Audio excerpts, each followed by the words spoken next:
Nous avons besoin toujours, au niveau sectoriel, d'être vigilants. La chimie contient un nombre d'industries stratégiques pour notre pays parce que ce sont des composants qui sont nécessaires pour tout le reste de l'industrie, pour les consommateurs aussi, pour les Français. Ce sont des composants qui sont essentiels, qui sont stratégiques pour la souveraineté, l'indépendance de notre pays. Et donc on a besoin d'avoir ces acteurs-là qui sont toujours présents sur le territoire national et européen, et donc de les encourager.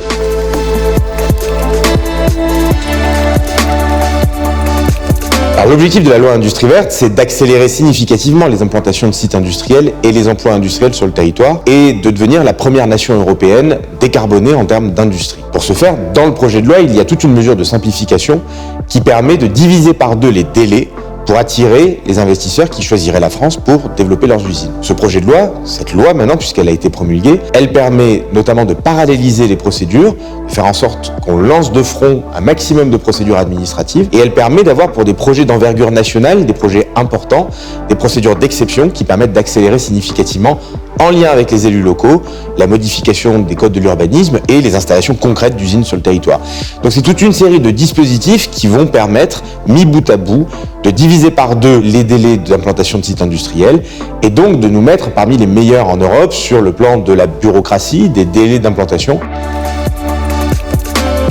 Ce projet de loi, c'est une des briques de l'attractivité et de la compétitivité. Il y a d'autres mesures qui, dans l'industrie verte, vont pouvoir s'adresser notamment à la chimie, que ce soit les crédits d'impôt sur l'industrie verte qui a été décidé lors du PLF, ou les futures mesures d'attractivité et de compétitivité que nous allons discuter sur l'énergie.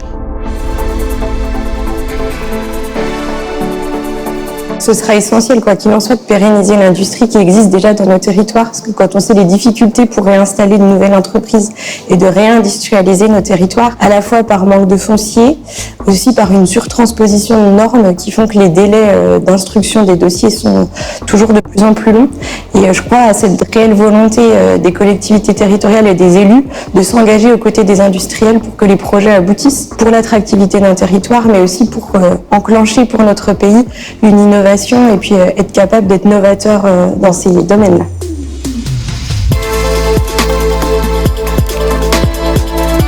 Je crois aussi à la place des collectivités territoriales et je sais qu'à l'échelle du Grand Dole, on a développé un contrat de transition énergétique et industrielle avec des gros groupes comme Solvay pour justement trouver des solutions pragmatiques avec l'aide de l'État et des communautés d'agglomération, que les chefs d'entreprise se sentent soutenus et puissent engager cette transition énergétique. Je pense notamment pour l'usine Solvay à la production en interne d'énergie avec l'installation de panneaux photovoltaïques, une nécessité de devoir diminuer la consommation en eau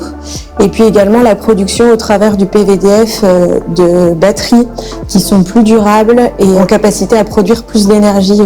une fois qu'elles sont construites.